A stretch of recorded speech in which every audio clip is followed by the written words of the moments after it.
Voilà pour l'essentiel de cette édition. Merci d'être au rendez-vous du 20h. À toutes et à tous, bonsoir.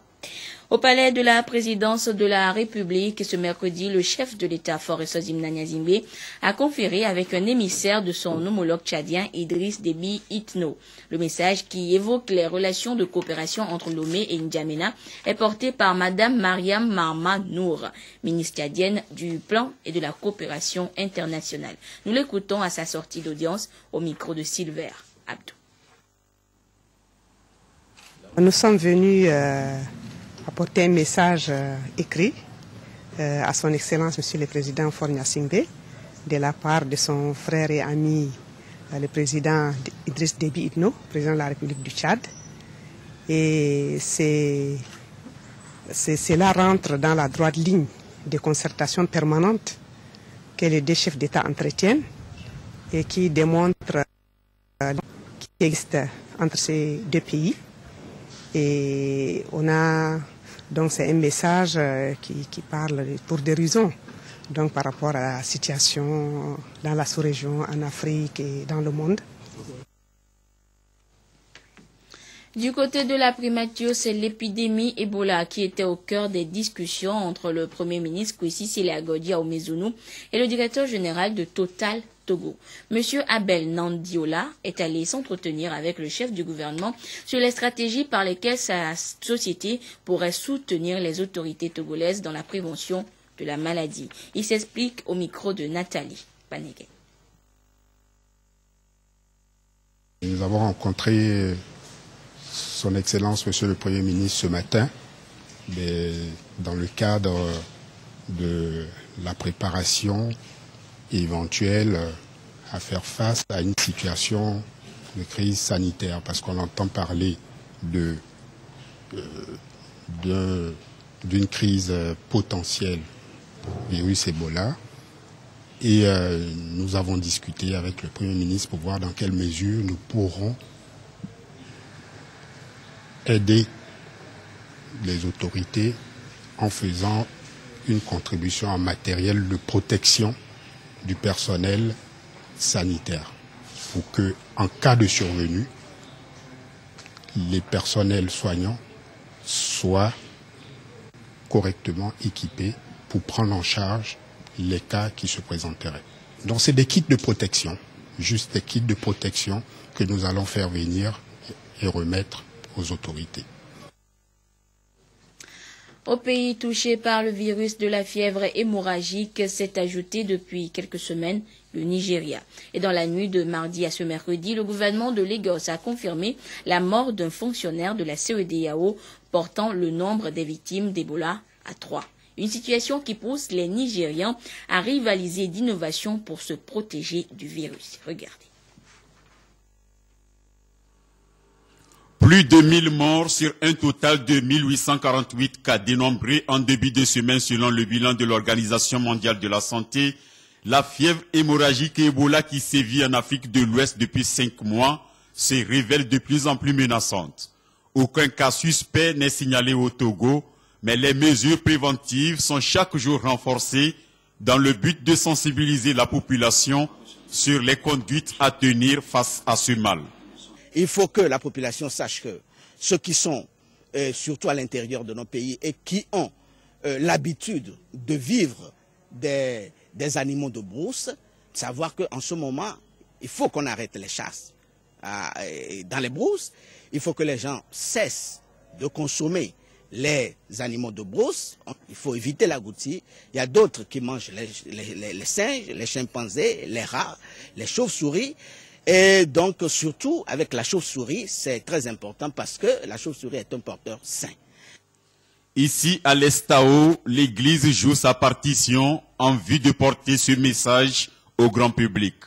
Nous pensons qu'il est très important que cette école, qui est une école de référence, puisse apporter un plus non seulement aux chrétiens, mais à toute la population. Certains pasteurs qui sont des Togolais, il y a des Béninois, ils vont partir le week-end et ils se chargeront de transmettre ce qu'ils ont reçu au cours de cette séance à leur église.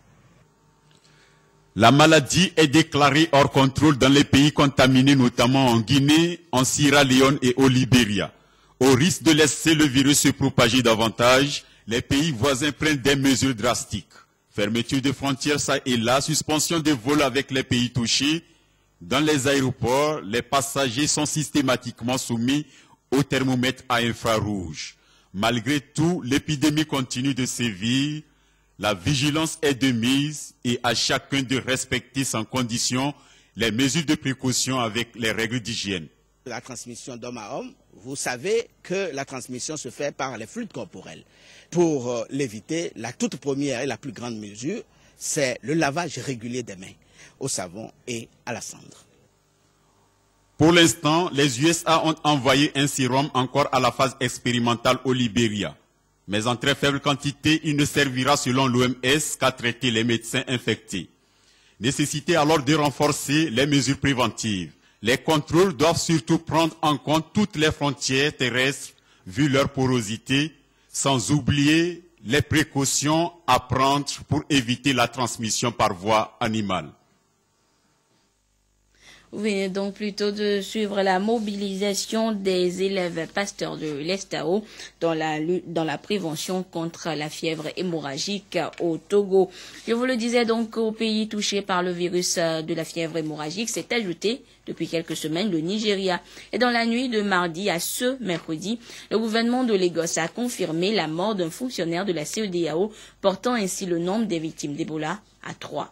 Une situation qui pousse les Nigérians à rivaliser d'innovation pour se protéger du virus. Regardez. Voici la nouvelle façon de se dire bonjour au Nigeria. Pour éviter la contagion, les habitants de Lagos adoptent de nouveaux gestes, comme celui de se désinfecter les mains régulièrement. Certains évitent tout contact avec les autres. J'évite de serrer les mains à des inconnus.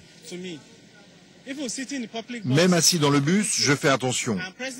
Maintenant, je mets des chemises à manches longues pour éviter les contacts et la sueur des autres gens quand je suis assis dans les transports en commun. Parmi les commerçants, certains acceptent que les clients touchent leurs produits, d'autres non, comme ce vendeur de journaux. À la demande de ses clients, il exige désormais des gants pour consulter les quotidiens sur son étalage. Mes clients, ils sont venus me voir et ils m'ont dit que je devais empêcher les gens de toucher mes journaux. J'ai dit pourquoi?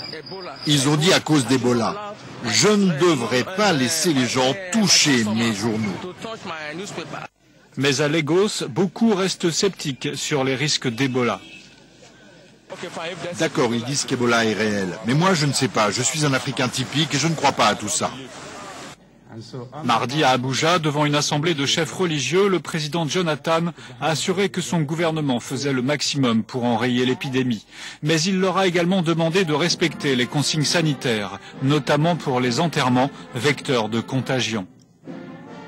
Nous prions les chefs religieux de faire en sorte que la plupart des actes traditionnels et religieux qui ont à voir avec le partage de nourriture, le partage de boissons, les contacts corporels, les salles de guérison, que pendant cette période, ces actes soient pratiqués de manière professionnelle. Écoutons les recommandations des professionnels de la santé. Contre la peur, il y a aussi l'humour qui se répand sur les réseaux sociaux. Moins drôle, certaines rumeurs se propagent sur Internet, comme l'emploi d'eau salée pour se protéger d'Ebola. Mais globalement, le pays le plus peuplé d'Afrique, qui vient d'enregistrer son 10e cas, fait face avec calme à l'épidémie. Début ce mercredi, à Lomé du processus devant aboutir à l'élaboration de plans d'action nationaux d'énergie renouvelable. Une initiative du ministère des Mines et de l'Énergie qui permettra aux experts nationaux et de la CEDEAO d'analyser et de définir des priorités d'action concrètes pour favoriser l'accès à l'énergie à toutes les couches sociales du pays. Augustin Kossi, Rachel Aokou. La croissance sans cesse galopante de la population, corollaire de la demande de plus en plus pressante en énergie, pousse les acteurs à prévenir les crises énergétiques dans les années à venir. Une source focalise l'attention, les énergies renouvelables. À cette rencontre, les experts de la CEDEAO vont donc recenser les divers besoins des populations afin d'élaborer de nouveaux plans d'action nationaux des énergies renouvelables, ce qui pourra combler une vision énergie renouvelable pour tous. Nous allons vous présenter les modèles que la CEDEAO a élaborés, les modèles sur lesquels chaque pays membre doit se caler pour élaborer son plan national. Nous allons nous décrire le processus. Comment on va aboutir à ces plans nationaux-là, et comment on va les mettre en œuvre, comment on va les évaluer. Donc ce serait une démarche inclusive, ce serait une démarche participative. Ce projet vient booster la politique d'accès des populations à l'énergie promue par le gouvernement. Les différents chantiers s'exécutent en vue d'atteindre ces objectifs. Le projet de construction d'une centrale éolienne de 25 MW. Le projet d'électrification de 22 villages par le système solaire photovoltaïque sur financement de l'UEMOA. Le projet pilote de réalisation des travaux de préélectrification par kit solaire photovoltaïque d'une localité rurale sur financement du Conseil de l'entente dont le processus de sélection du consultant et du prestataire est en cours. Et le Togo entend atteindre un objectif ambitieux de 20% d'énergie renouvelable dans son mix énergétique d'ici 2020. Conformément aux normes de la CEDEAO, d'ici à 2030, 75% de la population rurale sera approvisionnée par l'extension des réseaux et environ 25% par des mini-réseaux et d'autres systèmes autonomes alimentés par les sources renouvelables. Le ministre auprès de la présidence de la République chargé de la prospective et de l'évaluation des politiques publiques poursuit son périple d'échange avec les populations, toutes couches sociales confondues, sur l'élaboration de la politique de développement du pays, politique dénommée Vision Togo 2030. L'étape des plateaux avec Yves Agbevivi. C'est une volonté qui doit donner un nouveau visage au Togo et créer de nouvelles conditions pour l'épanouissement des citoyens togolais. Une volonté contenue dans la politique dite Vision Togo 2030 et dont l'élaboration nécessite un examen approfondi de l'état actuel des différents secteurs et ce que les Togolais souhaiteraient qu'il soit en 2030. C'est à cet exercice que les acteurs locaux de la région des Plateaux ont été invités.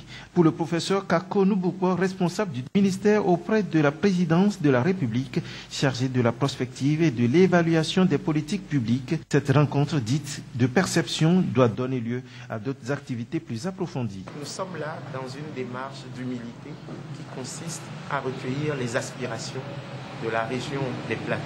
Ce premier passage sur le terrain, c'est un passage dit de perception pour avoir les grandes tendances, les grandes aspirations qui vont devoir être affinées et qui vont donner lieu demain à des enquêtes avec toute la qualité scientifique requise en termes de représentativité des échantillons, pour que si demain nous présentons ce document au chef de l'État, que sur le plan scientifique, nous soyons sûrs de notre fait.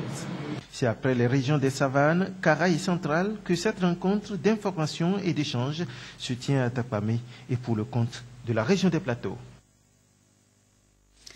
Le mercredi de l'entrepreneur qu'organise l'Agence nationale de promotion et de garantie de financement des PME-PMI s'est appesanti ce mois d'août sur la planification stratégique et la gestion axée sur les résultats.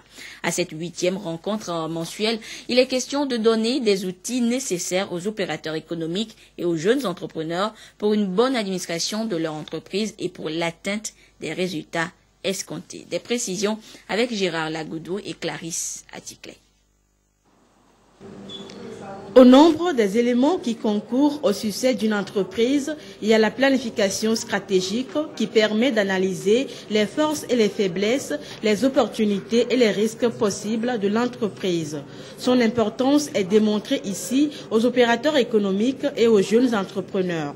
L'Agence nationale de promotion et de garantie de financement des PME-PMI ANPGF leur offre ce cadre d'échange avec des formateurs certifiés en entrepreneuriat afin qu'ils acquièrent les méthodes de bonne conduite d'une entreprise dans un environnement fortement concurrentiel. L'objectif, c'est d'inculquer à nos entrepreneurs comment planifier. Une fois que nous avons planifié, nous devons administrer. Nous devons suivre au jour le jour les actions que nous devons mener et essayer de s'adapter au fur et à mesure que nous avançons. Et en le faisant, nous devons être attentifs aux résultats que nous avons. D'où la notion de gestion axée sur les résultats. Toutes les visions de l'entreprise sont facilement réalisables dans une période précise suivant la planification stratégique et la gestion axée sur les résultats. Les risques possibles de l'entrepreneuriat sont aussi minimisés et la voie est ainsi balisée à la réussite du projet d'entreprise.